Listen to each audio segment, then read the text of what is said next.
자, 반갑습니다. 이번에는 중국 얘기를 좀 하려고 해요. 우리가 마지막으로 배웠던 중국명은 기억나는 거 있나요? 세계 4대 문명에서 봤었죠. 세계 4대 문명에서 중국 문명, 혹시 강 기억나요? 황하강이었죠. 중국 황하 문명이 기억나실 텐데, 그때 배웠던 거 좀 돌이켜보면, 어, 최초의 나라로 하나라가 있었고요. 그 다음에 이제 상나라가 있었죠. 하나라는 실존 여부가 아직 불분명하다고 했었고, 상나라에서 뭐, 갑골문, 신정정치, 이런 것들을 봤던 기억이 나실 겁니다.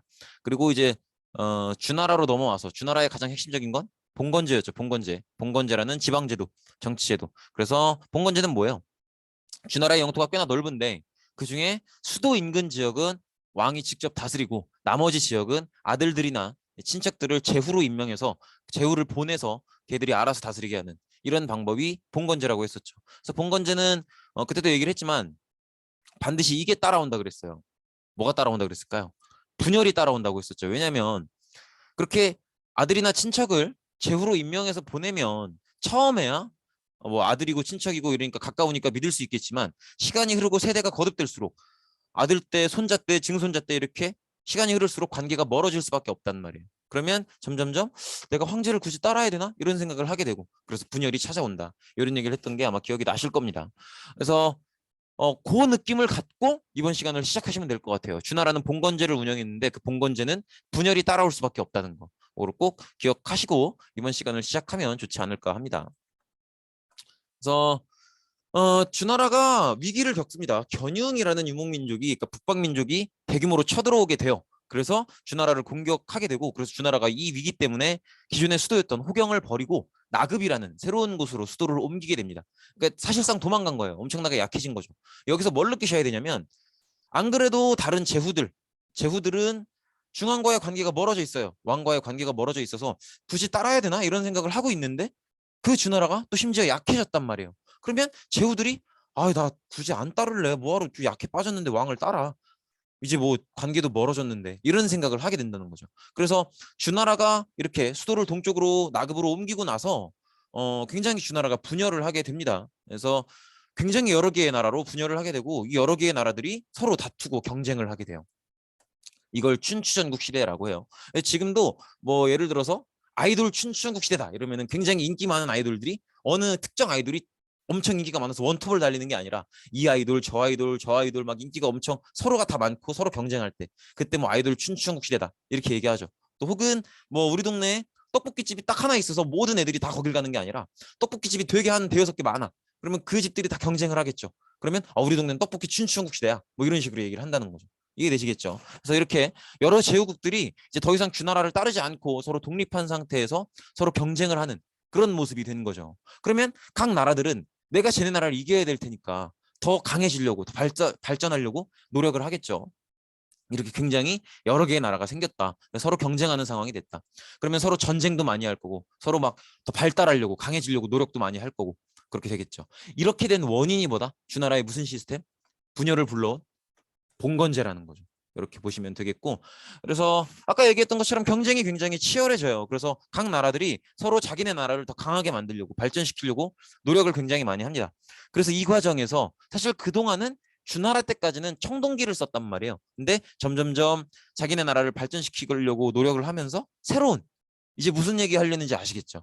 철기가 등장하기 시작한 거예요. 그래서 춘추전국 시대 때 중국은 본격적으로 철기를 쓰기 시작하게 됐다라는 걸 보시면 되겠고 그리고 요거는 꼭 기억해 두시면 좋을 것 같아요. 철기를 쓰면요. 일반적으로 두 가지 변화가 와요. 첫 번째로 뭐가 있을까?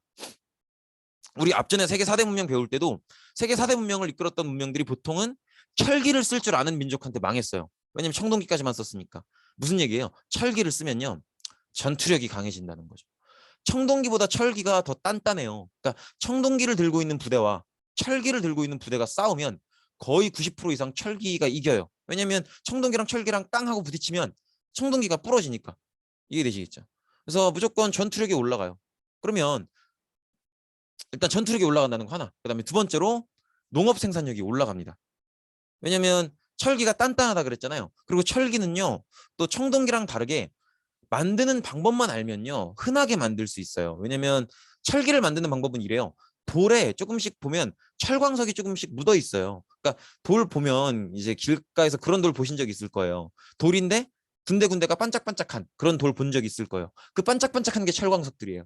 그래서 그 철광석이 묻어 있는 돌을 불에다 던져 놓으면 되게 고온에 높은 온도의 불에다가 던져 놓으면 철광석만 녹아요. 그 녹은 철광석을 이제 모아서 그걸 다시 식혀서 원하는 모양으로 만드는 게 철기인데, 이 철기는 재료 자체가 굉장히 흔하기 때문에 만드는 방법만 알면 거의 모든 백성들이 다 쓸 수 있을 만큼 만들 수 있거든요. 생각을 해보세요. 지금 도로에 다 차잖아요. 차들 다 철로 만들잖아요. 얼마나 흔한 거야. 그러니까 대부분의 농민들이 철기를 쓸 수 있고, 이 철은 또 단단하기 때문에 어, 땅을 굉장히 깊이 팔 수 있어요. 그러면 땅에 어떤 영양분을 더 깊이 쓸 수 있는 거죠. 그래서 철기로 농사를 지으면 농사가 더 잘 지어져요. 그래서 이 두 가지 변화, 전투력이 강해지고 농업 생산력이 올라간다는 거 꼭 기억을 해두시기 바랍니다. 그러면 전투력이 올라간다고 했죠. 전투력이 올라간다고 했는데 춘추전국 시대의 모든 나라들이 다 철기를 쓸 줄 아는 건 아니었을 거예요. 일부 몇 개의 나라들이 쓸 줄 아는 거지. 그러면 쓸 줄 아는 나라는 쓸 줄 모르는 나라를 보면서 쟤네랑 전쟁하면 무조건 우리가 이기는데 이 생각을 하겠죠. 왜? 철기가 더 강하니까. 그죠? 그래서 이길 게 뻔하니까 침략해 들어가는 거예요. 이런 일들이 많아지고 전쟁이 많아지고, 그리고 또 철기를 쓸 줄 아는 나라가 당연히 이겼겠죠. 그러면 진 나라를 통합해 버리는 거예요. 집어삼키는 거죠. 그러면 진 나라를 집어삼켰으니까 규모가 더 커졌겠죠. 그래서 국가의 통치 형태도 점점점 중앙 집권화되고 이런 모습을 볼 수가 있다는 거죠. 그리고 농업 생산력이 늘어나면 또 당연한 변화들이 따라와요. 이건 좀 잘 기억을 해 두셔야 돼요. 왜냐면 잘 생각해 보세요. 농업 생산력이 늘어나면 먹을 게 많아지겠죠. 먹을 게 많아지면 그러면 그걸 다 먹어? 찌양이야? 아니잖아요. 먹고 남는 게 있단 말이에요. 그리고 생활을 하다 보면 이제 뻔히 보여요. 작년에도 이만큼 농사 지었는데 한 10가마 농사 지었는데 그중에 우리 가족이 먹은 건 한 2가마 3가마 정도예요. 그럼 남는 거 어떡할 거야? 한 7가마 남는데 어떻게? 갖다 버려?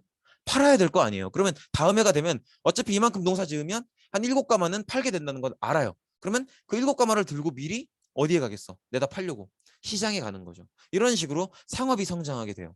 이렇게 상업이 성장을 하면 또 무슨 일이 생기냐면 어떤 사람은 그런 생각을 하게 돼요.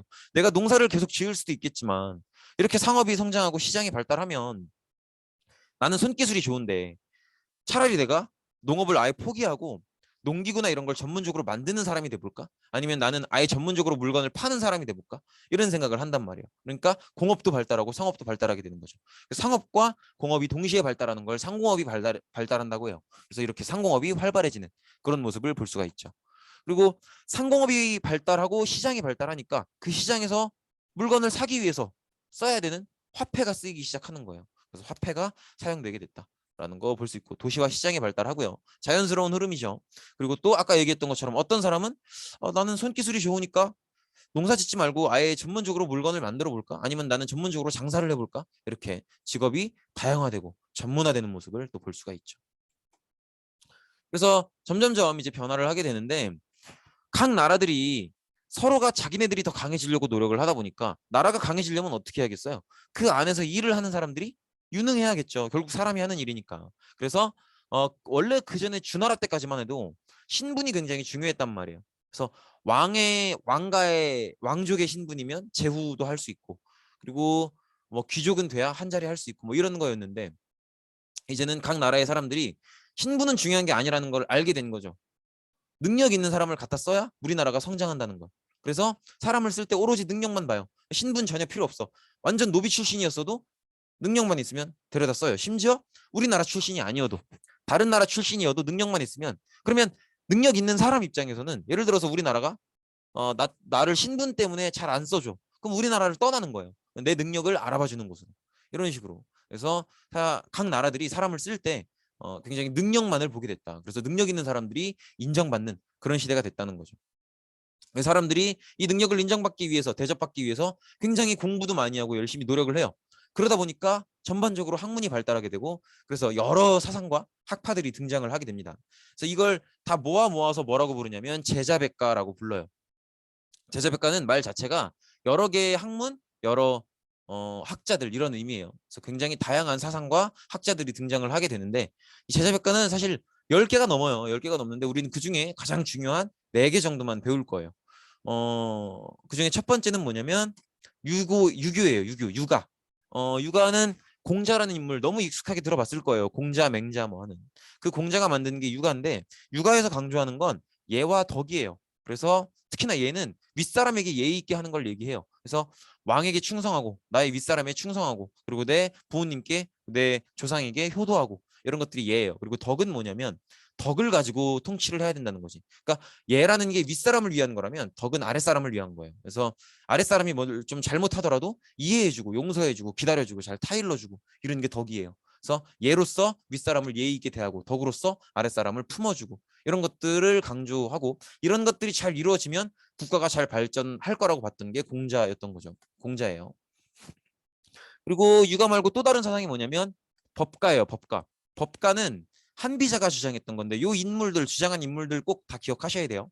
한비자의 법가는 간단해요. 이름에서도 느낌이 오실 텐데 법이 제일 중요하다는 거예요. 그래서 법대로 잘못했으면 벌을 주고 잘했으면 상을 주고 요게 이제 법가예요. 그래서 법을 엄격하게 적용하면 사람들이 법을 잘 지킬 거고 그러면 국가가 강해질 거라고 봤던 거죠. 나라의 도둑도 없어질 거고. 그리고 그다음에 이 사람이 이제 한비자입니다. 이 사람이 법가를 주장했던 한비자고 그다음에 도가는 사진을 미리 보여드려야겠다.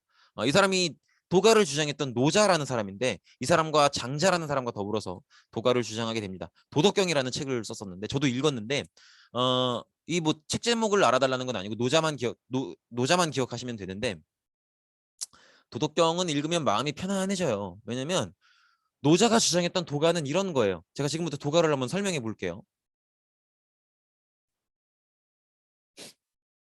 이게 도가예요. 이해되시겠죠? 제가 지금 뭘 했나요?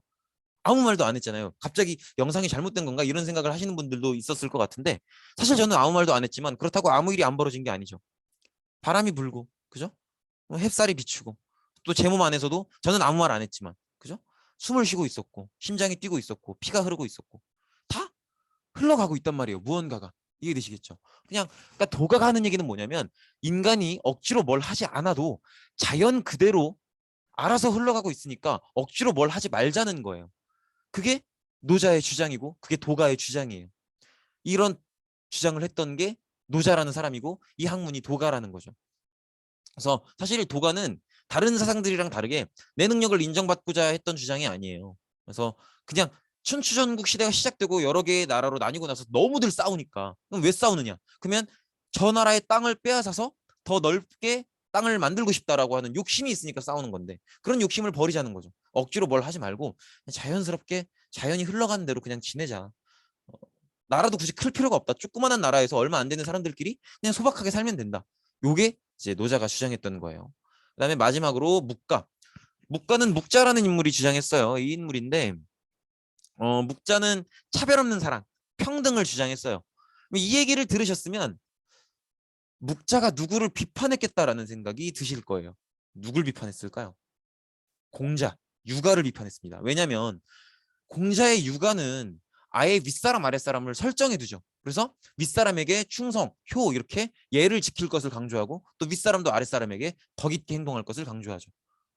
그러니까 이거는 묵자 입장에서는 말도 안 되는 거예요. 왜냐하면 차별 없는 사랑, 모두가 평등해야 되는데 처음부터 윗사람을 설정해 두고 생각을 한다는 건 그 자체로 잘못된 거죠.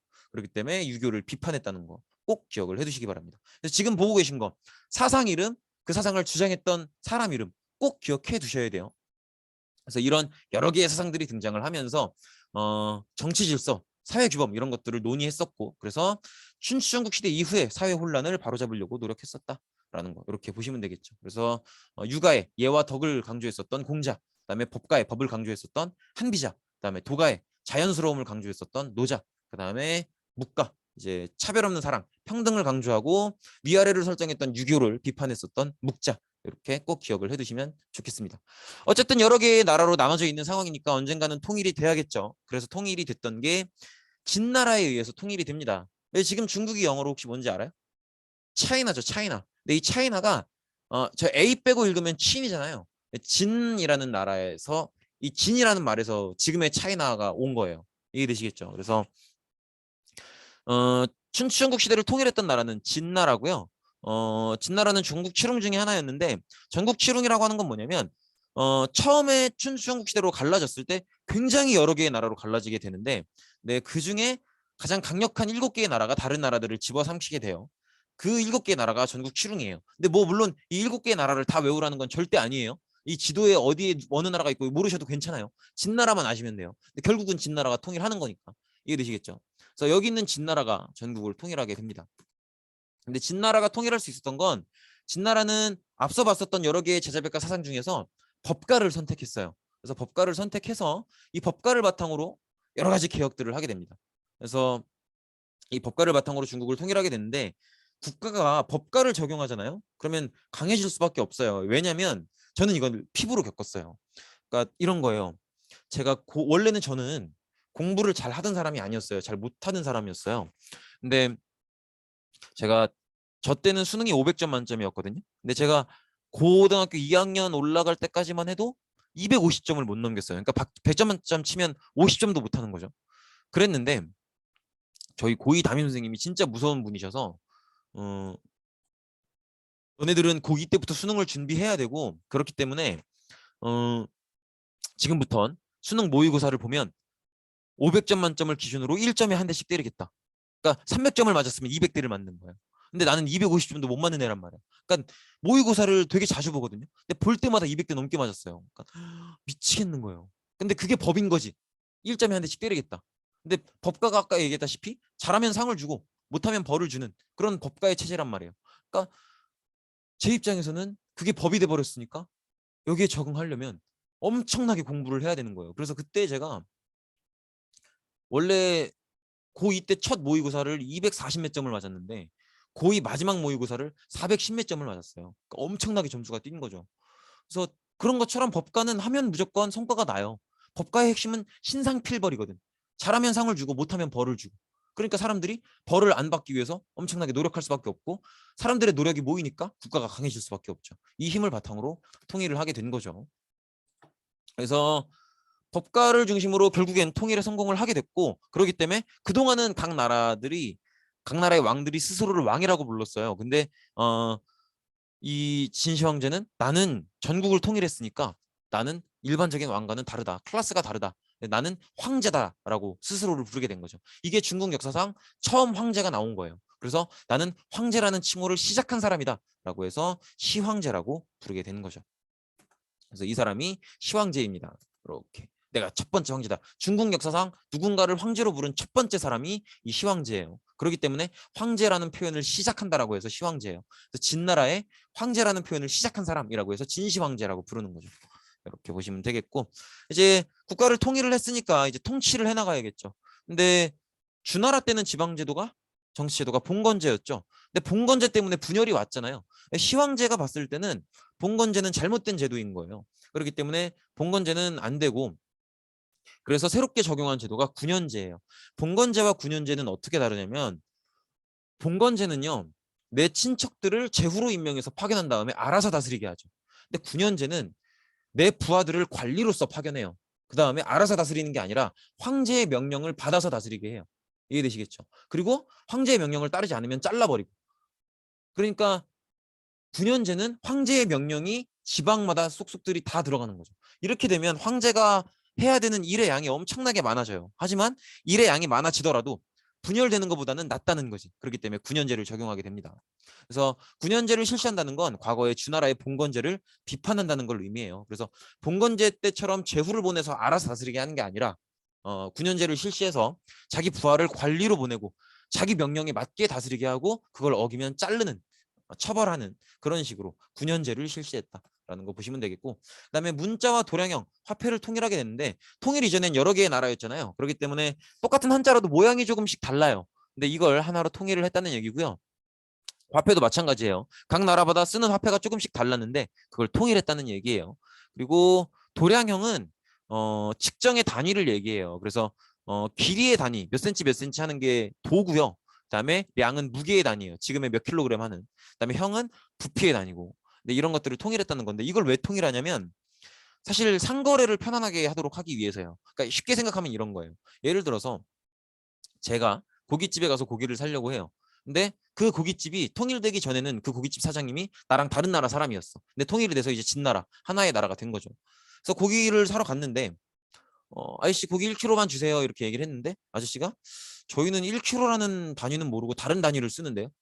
이러면 1kg에 얼마예요? 그랬는데 나는 몇 원 얼마 뭐 만 원, 2만 원 이렇게 생각하고 갔는데 몇 달러요? 막 이래버리면 서로가 거래가 굉장히 불편해지겠죠. 그러니까 거래를 편안하게 하기 위해서 무기가 아니고 여러 가지 무게 단위 혹은 화폐 이런 것들을 통일하는 거죠. 상거래를 편안하게 하기 위해서. 그리고 당연히 자기가 통일을 이룰 수 있었던 힘의 바탕이었던 법가로 사상을 통일하는데 문제는 뭐냐면 법가가 아닌 다른 사상들을 탄압해요. 그래서 분서갱유라 그래서 법가가 아닌 다른 내용의 책들을 거의 다 100% 다는 아니지만 일부 연구용만 중앙에 보관해 놓고 나머지는 다 불태우고요. 또 법가가 아닌 다른 주장을 하는 학자들을 다 파묻어요. 그래서 책을 불태우는 걸 분서, 그리고 그 다음 해에 학자들을 파묻어 죽이는 걸 갱유라고 해요. 그래서 분서 갱유를 통해서 법가가 아닌 다른 사상을 탄압했었다는 거. 이렇게 보시면 되겠고, 이렇게 이런 과정을 통해서 중앙집권 체제를 강화했다는 거. 법가 자체가 법을 중시하는 건데 황제의 말이 곧 법이란 말이에요. 그렇기 때문에 법가 자체가 황제의 권력을 강화하고 중앙집권 체제로 가도록 되어 있어요. 그렇게 보시면 되겠고, 그리고 흉노를 몰아내게 됐는데 흉노는 북방민족이에요. 북방민족인데 사실 진나라가 통일되기 이전에도 사람들은 통일이 빨리 되기를 바랬어요. 왜냐하면 자꾸 북방민족이 흉노족이 치고 내려온단 말이에요. 그래서 나라들이 여러 개로 갈라져 있으니까 흉노족이 치고 내려왔을 때 그걸 제대로 대응을 못해요. 그래서 사람들이 바라는 건 빨리 하나의 나라로 크게 통일이 돼서 힘을 모아서 흉노족이 치고 내려오는 걸 방어했으면 좋겠다. 그래서 우리를 지켜줬으면 좋겠다. 이런 생각을 하는 거죠. 그러면 이제 통일이 됐으니까 그 바람을 들어줘야죠. 그래서 몽염 장군을 보내서 흉노를 몰아내게 되는 거죠. 그리고 더 이상 흉노 같은 북방민족이 치고 내려오지 않도록 방어성을 만들어요. 그게 이제 만리장성이 되는 거죠. 이런 식으로. 그래서 아까 우리가 표지에서 봤었던 그게 만리장성인데 이렇게 만리장성을 만들어서 북방민족이 쳐들어오지 않도록 이렇게 만리장성을 쌓는데 보면 건축이 아니고 정비라고 되어 있죠. 왜냐하면 만리장성은 처음부터 진시황제가 다 쌓은 게 아니고요. 통일되기 이전에 여러 나라들이 있었겠죠. 근데 여기 나라들이 조금씩 이렇게 이미 세워놨던 거예요. 이 나라가 요만큼 세우고 요 나라가 요만큼 세우고 요 나라가 또 요만큼 세우고 요 나라가 요만큼 세우고 뭐 이런 식이에요. 근데 그걸 싹 이었던 게 이제 진시황제인 거죠. 그래서 이 만리장성은 진나라가 멸망한 뒤에도 중국인들이 생각하기에 여기가 자신들의 북방 한계선이라고 봐요. 그래서 이 위에 있는 민족은 북방민족이고 이 아래에 있는 건 중국인들이고 그리고 이 북방민족이 쳐내려오지 못하도록 방어선으로 쌓은 그런 역할을 하고 있는 거죠. 그래서 만리장성을 정비했다. 그래서 남쪽으로도 영토를 넓혔고 이런 부분들을 볼 수가 있죠. 자, 그리고 이제 진나라는 특징이 얼마 안 가서 멸망하게 돼요. 왜일까요? 왜 멸망했을까요? 사실 이건 쉽게 생각해 볼 만해요. 진나라는 뭘로 통치를 했었어요? 어떤 사상을 바탕으로? 법가를 바탕으로 통치를 했었죠. 법가를 이해하려면 제 고등학교 생활을 떠올리시면 돼요. 맞아가면서 공부를 한단 말이에요. 1점에 한 대씩 맞아요. 500점 만점인데. 그러면 나는 400점을 맞아도 100대를 맞아야 돼요. 그러면 내 성적은 당연히 올랐어요. 처음에 250, 240 몇 점 맞던 애가 400점, 400 몇 점이 됐으니까. 100점 이상 올랐는데 그 과정에서 제가 행복했을까요? 저희 담임선생님 좋아했을까요? 저 진짜 싫어했거든요. 그러니까 이 얘기는 뭐예요? 이렇게 가혹한 법과 통치를 받으면 그 백성들이 성과는 내겠지만 힘들 수밖에 없고 반란이 터질 수밖에 없어요. 그렇기 때문에 반란이 터진다는 거죠. 더구나 진시황은 되게 이런저런 대규모 공사를 많이 했어요. 아까 봤었던 만리장성도 마찬가지고 자기는 황제기 때문에 죽은 뒤에도 특별해야 된다 이거예요. 그래서 자기 능도 미리 거대하게 지어놓고 자기 궁전도 아방궁이라 그래서 거대하게 지어놓고 그래서 이런 식으로 대규모 공사를 많이 벌리니까 그 공사를 자기가 직접 가서 하진 않을 거 아니에요. 백성들 시키는 거지. 백성들 멀리 사는 백성들 막 불러와서 시켜서 한단 말이에요. 왜냐면 공사 규모가 너무 크기 때문에 가까이 사는 백성만으로는 되지도 않아요. 멀리 있는 백성도 오라 그래야 돼. 그러면 멀리 있는 백성들한테 몇 날 며칠 몇 시까지 도착해라 이렇게 명령을 내려요. 그럼 그게 곧 법이 되는 거죠. 그럼 그거 못 지키면 사형이에요. 근데 지금처럼 차가 있어도 먼 거리를 가면 차가 막히고 막 그러는데 이때 이렇게 차도 없는데 걸어가야 된단 말이에요. 그러면 몇 달 전부터 출발을 해야겠죠. 그럼 그 몇 달 사이에 가는 동안 무슨 일이 있을지 알아요. 맹수를 만날 수도 있는 거고 아플 수도 있는 거고 뭐 큰 비나 태풍을 만날 수도 있는 거고 그러면 예정보다 늦어질 수도 있겠죠. 그럼 예를 들어서 예정보다 늦어졌어. 그럼 어차피 도착해봤자 시간을 어겼으니까 죽는 거겠죠. 그럼 사람들은 무슨 생각을 하냐면 만약에 내가 다쳤다든지 큰 비를 만났든지 해서 늦어졌어요. 그러면 어차피 도착해봐야 죽네. 일어나 이래도 죽고 저래도 죽는 거란 말이에요. 그러면 도착을 안 해도 죽는 거고 도착을 늦게 해도 죽을 거라면 어차피 죽을 거라면 그러면 어차피 그동안 가혹한 법과적인 통치 때문에 불만이 많았으니까 한번 들이받고 죽자. 나 할 얘기 하고 죽자. 이렇게 하게 되는 거죠. 그래서 곳곳에서 반란의 낌새가 보이게 돼요. 그리고 그들 중에서 누군가가 목소리 크고 리더십 있는 사람이 대규모로 나서게 되는 거죠. 그 사람이 바로 두 사람이 있었는데 진승과 오강이었어요. 그래서 진승과 오강의 난이 벌어지면서 이제 이 농민 반란이 벌어지면서 진나라는 멸망하게 됩니다. 그래서 진나라는 통일된 지 15년 만에 빠르게 멸망을 하게 됩니다. 이렇게 보시면 되겠고 진승오광의 난은 꼭 기억을 해주셔야 되는 게 진승오광의 난이 중국 역사상 처음 있었던 농민 반란이에요. 그렇기 때문에 꼭 기억을 해주시고 그리고 이 반란 때문에 진승오광의 난 때문에 이제 진나라가 멸망을 하게 된 거기 때문에 또 진승오광의 난은 꼭 기억을 해주시기 바랍니다. 네, 고생 많으셨습니다. 여기까지입니다.